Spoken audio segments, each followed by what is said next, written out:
एपिसोडच्या सुरुवातीला राजकीय वर्तुळातून एक मोठी बातमी आहे। संजय राऊत मुंबईतून ठाकरे गटाच्या तिकिटावरती लोकसभा निवडणूक लढवणार असल्याची जोरदार चर्चा रंगू लागली आहे। यावरती बोलताना पक्षाने आदेश दिला तर मी तुरुंगातही जातो, पक्षाची गरज आणि पक्षप्रमुखांचा आदेश जो असेल तो मानणाऱ्यांपैकी आपण असल्याचं त्यांनी स्पष्ट केलं। इतकंच नव्हे तर ईशान्य मुंबईत संजय राऊत सोडून काय, आमचा साधा शिवसैनिक जरी निवडणुकीला उभा राहिला तरी तो 2 ते 2.25 लाख मतांनी निवडून येईल असा दावा सुद्धा त्यांनी केलाय।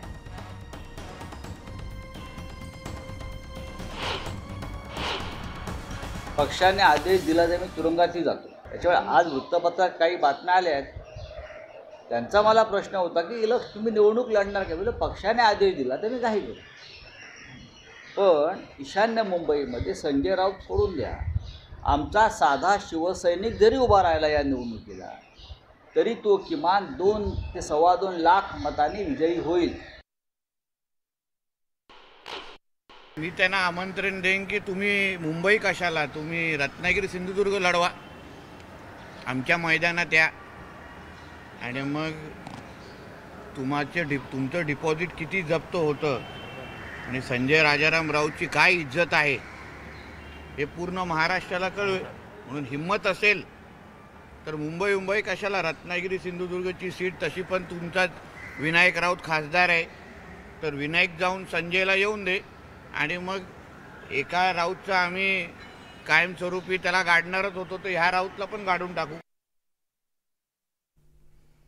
तर शरद पवार यांच्या उंचीचा नेता हा देशामध्ये नाही, मात्र महाराष्ट्रात त्यांना एकट्याच्या ताकदीवरती त्यांच्या नेतृत्वाखाली जनतेनं एकदाही बहुमत दिलं नाही, त्यांना स्वबळावरती जनतेनं एकदाही मुख्यमंत्री केलं नाही असं मोठं विधान दिलीप वळसे पाटील यांनी केलं होतं। त्यांच्या या विधानावरती सर्व स्तरातून टीका होत असताना दिलीप वळसे पाटलांनी दिलगिरी व्यक्त करत आपल्या वक्तव्याचा विपर्यास केल्याची प्रतिक्रिया न्यूज 18 लोकमतशी बोलताना दिली।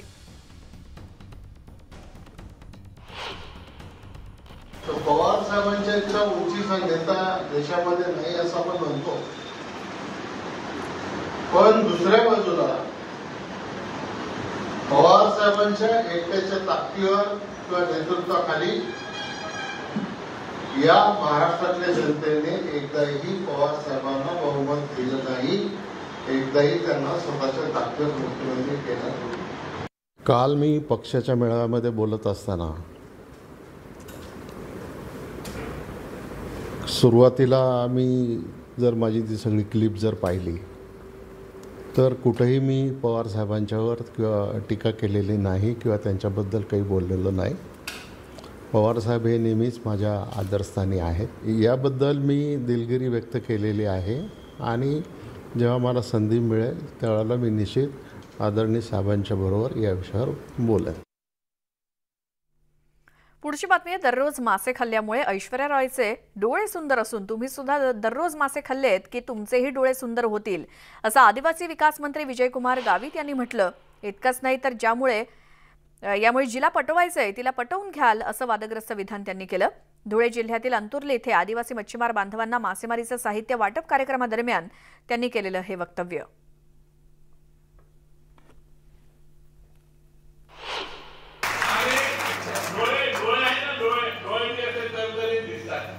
कोणी बघितलं तरी पटवूनच घ्या, कोणी ऐकलं नाही बघितली ना नाही सांगितलं की नाही ऐकलं नाही। हे समुद्राच्या किनारी राहणारे, मँगलोर समुद्राच्या किनारे तुमची दररोज मासे खायचे, बघितले ना तिचे डोळे जसे तुमचे बी होत ना। आणि हा एक कायदा आहे, आपले स्किन असते, तांबे असते, चांगले दिसते। माझे आत्तापर्यंत झाले पाहिजे होते, आम्ही रोज मासे खाणारे आहोत कोकणातले लोक, म्हणून गावित साहेबांना मी विचारतो बाबा असं कुठलं संशोधन केलं असेल तर कोकणातल्या लोकांकडे ते सगळ्यांचे डोळे खरं म्हटलं तसे झाले पाहिजे, आता कुठल्या पार्श्वभूमीवर त्यांनी बोलले बघतो मी। बुलढाण्याचे खासदार प्रतापराव जाधव यांनी महाविकास आघाडीवरती घणाघाती टीका केली। अजित पवार आता सत्तेत सहभागी झाले असून शरद पवार यांनीच त्यांना पाठवलं असल्याचं वक्तव्य शिवसेना खासदार प्रतापराव जाधव यांनी केलं। शरद पवार जे बोलतात ते करत नाही आणि जे बोलत नाहीत तेच करतात असं बोलत खासदार जाधव यांनी मोठं विधान केलं। तर मागच्या काळात उद्धव ठाकरेंना मुख्यमंत्री व्हायचं नव्हतं पण ते झाले आणि पक्षातील ज्येष्ठ लोकांना डावलून आदित्यला कॅबिनेट मंत्री केलं, त्यामुळे उद्धव ठाकरे यांनी माझं कुटुंब माझी जबाबदारी पार पाडली। मुख्यमंत्री होऊन त्यांनी आदित्य ठाकरेंना लॉन्च केलं असं वक्तव्य शिंदे गटाचे खासदार प्रतापराव जाधव यांनी करत थेट उद्धव ठाकरेंवरती टीका केली।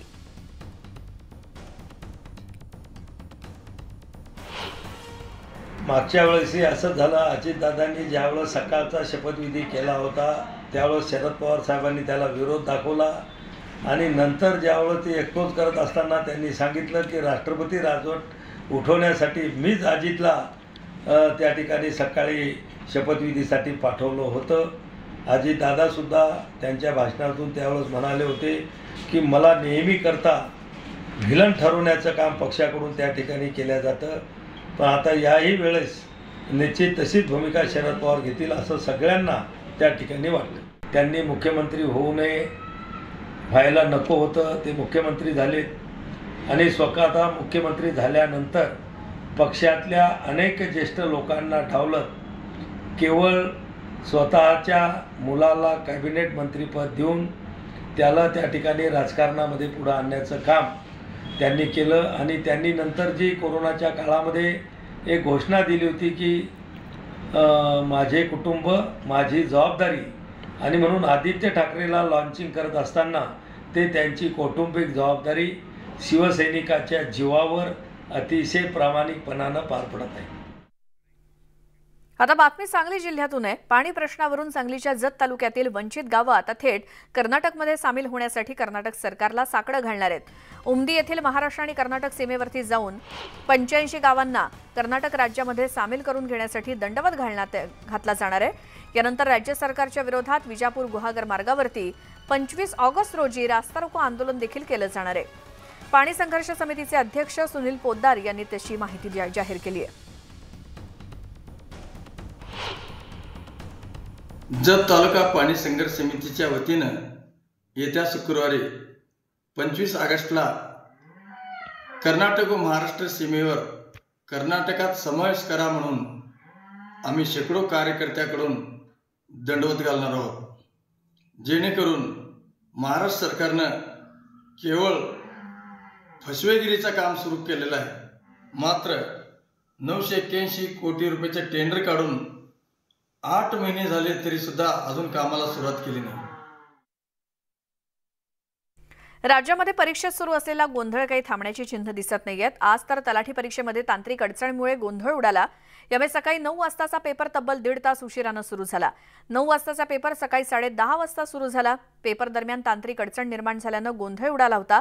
अखेर ही तांत्रिक अडचण दुरुस्त करून सर्व्हर सुरळीत झाल्यानंतर 10:30 वाजता परीक्षा सुरू झाली। मात्र या गोंधळाच्या प्रकारावरती विद्यार्थ्यांकडून संतप्त प्रतिक्रिया आल्या आहेत। एरवी काही मिनिटं उशिरा येणाऱ्या विद्यार्थ्यांना परीक्षेपासून वंचित ठेवणाऱ्या प्रशासनानं आता परीक्षा केंद्रावरती झालेल्या या गोंधळाबद्दल सरकारची भूमिका काय असणार आहे असा सवाल परीक्षार्थींनी केलाय। बातमी पावसासंदर्भातली आहे। बंगालच्या उपसागरात तयार झालेले कमी दाबाचं क्षेत्र वायव्य दिशेने पुढे सरकलंय, त्यामुळे विदर्भात आज मध्यम स्वरूपाचा पाऊस पडण्याचा अंदाज हवामान विभागानं वर्तवलाय। विदर्भ आणि उत्तर महाराष्ट्रातील काही जिल्ह्यात सोमवारी पावसाचा जोर राहील आणि राज्याच्या अन्य भागामध्ये जोर कमी होणार आहे। विदर्भातील गडचिरोली, चंद्रपूर, गोंदिया, भंडारा, नागपूर, वर्धा, यवतमाळ, अमरावती, अकोला आणि वाशिम जिल्ह्यांना येलो अलर्ट देण्यात आलाय।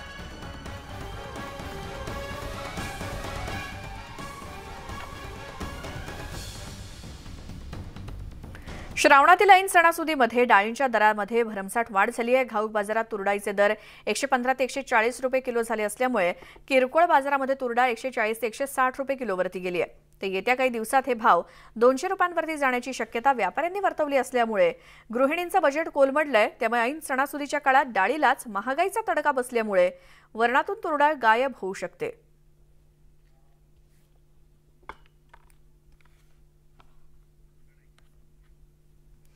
आणि आता पुढची बातमी आहे। कांद्यावरील निर्यात शुल्क वाढवण्यात आल्यानंतर राज्यभरातील कांदा उत्पादक शेतकऱ्यांकडून आणि शेतकरी संघटनांकडून कांद्याचे लिलाव बंद ठेवण्यात आलेत। निर्यात शुल्क वाढीचा निषेध करत नाशिक औरंगाबाद मार्गावरती रास्ता रोको करण्यात आला। स्वाभिमानी शेतकरी संघटनेनं हे आंदोलन केलं आणि यावेळी सरकारच्या निषेधार्थ घोषणाबाजी करण्यात आली। या आंदोलनामुळे हायवेची वाहतूक काही काळ विस्कळीत झाली। आपण दृश्यांमध्ये बघतोय कांद्याच्या माळा ज्या आहे त्या या शेतकऱ्यांनी गळ्यामध्ये घातलेला आहे आणि अशा पद्धतीचं एक निषेधात्मक आंदोलन जे आहे ते या ठिकाणी केलं जात आहे। ह्या शेतकरी संघटनेचे काही पदाधिकारी नेते आहेत, काय मागणी आहे, का आपण हे आंदोलन करताय?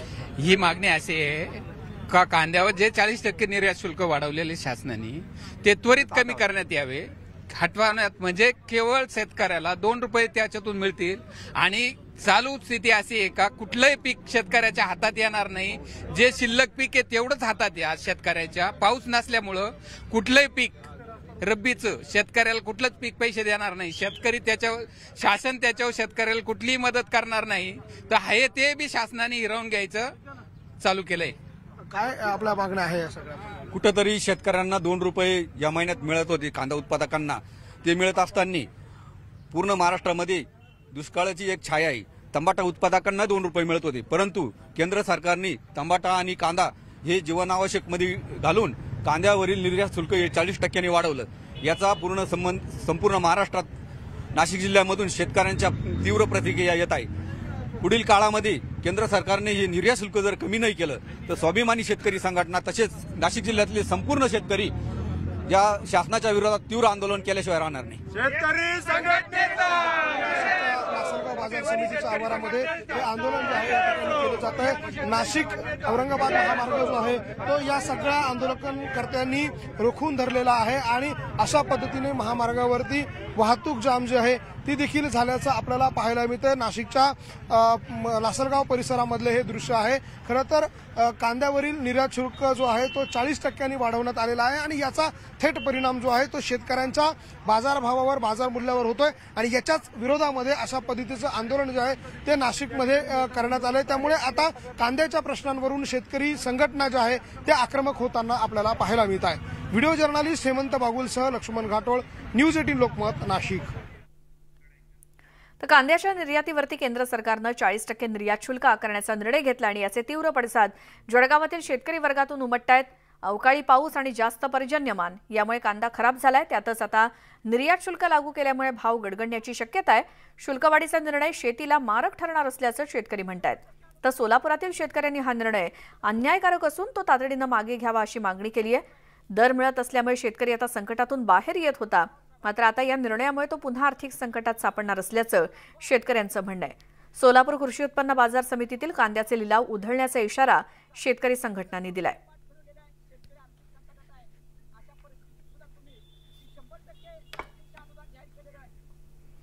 लातूरमध्ये गेल्या 20 ते 25 दिवसांपासून पावसानं दडी मारल्यामुळे सोयाबीन पीक धोक्यात आलंय. पावसाअभावी आता सोयाबीनचा फुलोरा गळतो की काय अशी भीती लातूरमधल्या शेतकऱ्यांना सतावतीये.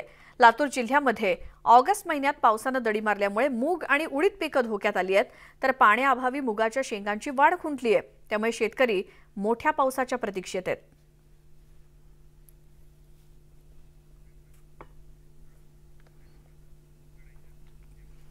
आजपासून मुंबईमध्ये पर्यावरण रक्षणासाठी पालिका आजपासून प्लास्टिक पिशवी बंदीची धडक कारवाई सुरू करते. या कारवाई दरम्यान 50 मायक्रॉनपेक्षा कमी जाडीच्या पिशव्या आढळल्यास 5,000 रुपयांचा दंड आकारला जाणार आहे. तर ग्राहकांकडे अशी पिशवी आढळल्यास प्रबोधन करून कारवाईचा इशारा देण्यात येणार असल्याची माहिती मिळाली आहे. भरारी पथकाकडून दुकानदार, फेरीवाले आणि मॉलमध्ये कारवाई केली जाईल. तर प्लास्टिक पिशवी वापरल्यास मुंबईत 5,000 रुपयांचा दंड केला जाणार आहे. यामध्ये प्लास्टिक पिशवी विक्रेत्या, दुकानदारांसोबतच फेरीवाले आणि ग्राहकांवर सुद्धा कारवाई केली जाऊ शकते.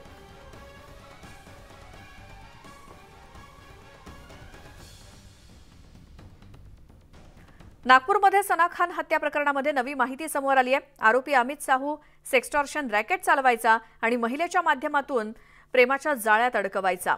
धनदांडग्यांना जाळ्यात अडकवून तो ब्लॅकमेल करायचा आणि आरोपीने अनेकांची कोट्यवधींची फसवणूक केल्याची माहिती समोर आली आहे.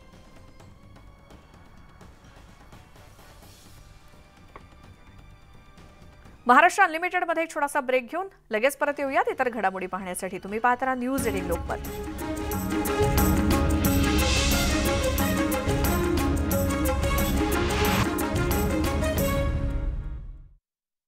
मात्र आता हा तुटवडा दूर करण्यासाठी मुंबई महानगरपालिकेचे अतिरिक्त आयुक्त यांनी महापालिकेला औषध पुरवठा करणाऱ्या वितरकांसोबत जवळपास 3 ते 4 तास चर्चा केली आहे.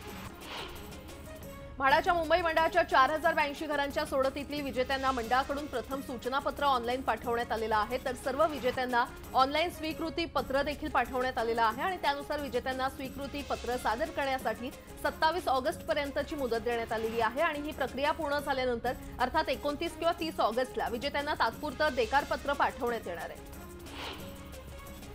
देशातील पहिली सेमी हायस्पीड ट्रेन अशी ओळख असली श्रावण महिना सुरू झाला असून श्रावणातील सणांच्या निमित्तानं नारळाची मागणी वाढली आहे। यंदा उत्पादन चांगलं असल्यामुळे नारळाचे भाव स्थिरावलेले असून सध्या दररोज 1 लाखाच्या जवळपास नारळाची विक्री होते।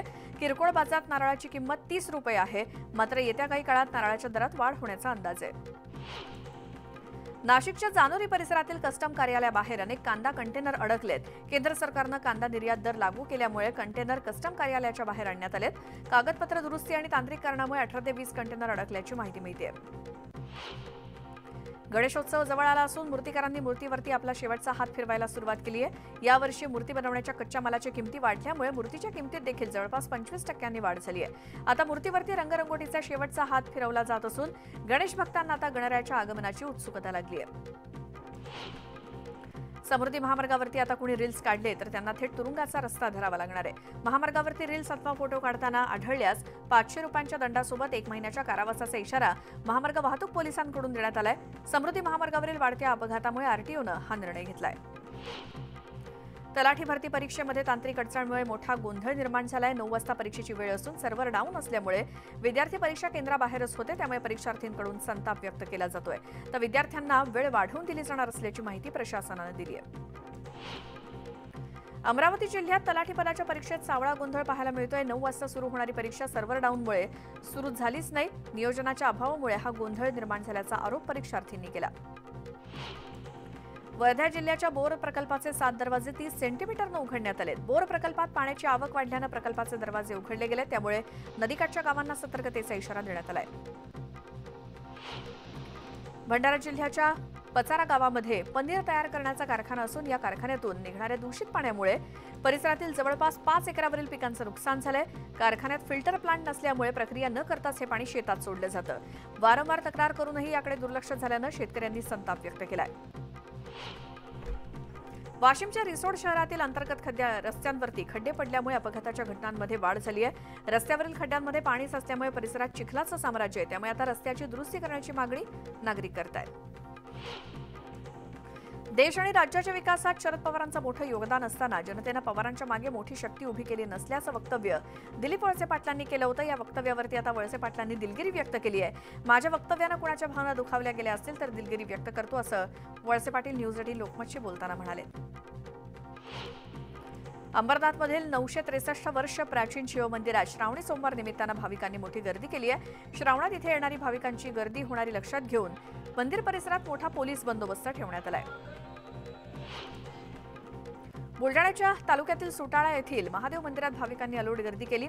श्रावण महिन्यातील पहिला सोमवार असल्यामुळे महादेवाला बेल वाहण्यासाठी भाविकांची पहाटेपासूनच गर्दी आहे।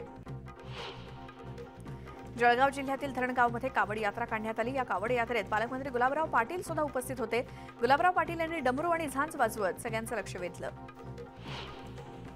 श्रावणी सोमवार निमित्तानं सोलापूरचं ग्रामदैवत श्री शिवयोगी सिद्धरामेश्वर यांच्या योग समाधीला विविध रंगी फुलांची सजावट करण्यात आली आहे। योग समाधी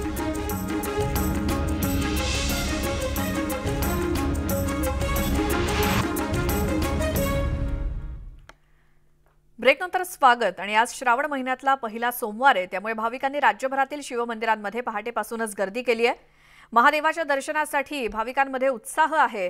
पहाटे महादेवाला विधिवत रुद्राभिषेक करण्यात आला, त्यानंतर महाआरती करून भक्तांना मंदिरात दर्शनासाठी प्रवेश देण्यात आला। श्रावणी सोमवार निमित्तानं मंदिरात आकर्षक फुलांची सजावट करण्यात आली आणि दर्शनासाठी भाविकांच्या लांबच लांब रांगा लागल्यात। नाशिक जिल्ह्यातील त्र्यंबकेश्वर इथल्या मंदिरात पहिल्या श्रावणी सोमवार निमित्तानं भक्तांची गर्दी आहे। राज्यभरातून दर्शनासाठी आलेल्या भाविकांमुळे मंदिर परिसर फुलून गेलाय, तर बीडच्या परळी वैजनाथ इथल्या ज्योतिर्लिंगाच्या दर्शनासाठी भाविकांनी पहाटेपासून गर्दी केली। प्रशासनाच्या वतीनं आकर्षक विद्युत रोषणाई करण्यात आली आहे। दर्शन व्यवस्था सुलभ व्हावी याकरता मंदिराच्या उत्तरेकडील पायऱ्यांवरती लोखंडी बॅरिकेड्स उभारण्यात आली आहेत। हिंगोलीच्या औंढा नागनाथ येथील ज्योतिर्लिंग नागनाथ मंदिरात श्रावणी सोमवार आणि नागपंचमी निमित्तानं दर्शनासाठी भाविकांची गर्दी आणि देवस्थान समितीचे अध्यक्ष आणि तहसीलदारांच्या हस्ते महापूजा आणि महाअभिषेक संपन्न झाला। तर पुण्यातील भीमाशंकर परिसरात मंदिरात देखील भाविकांनी सोबतच वेळ झाली आहे। बुलेटिनमध्ये आता इथेच थांबण्याची, मात्र जाता जाता एक नजर टाकूयात राज्यातील महत्त्वाच्या शहरातील आजच्या तापमानावर।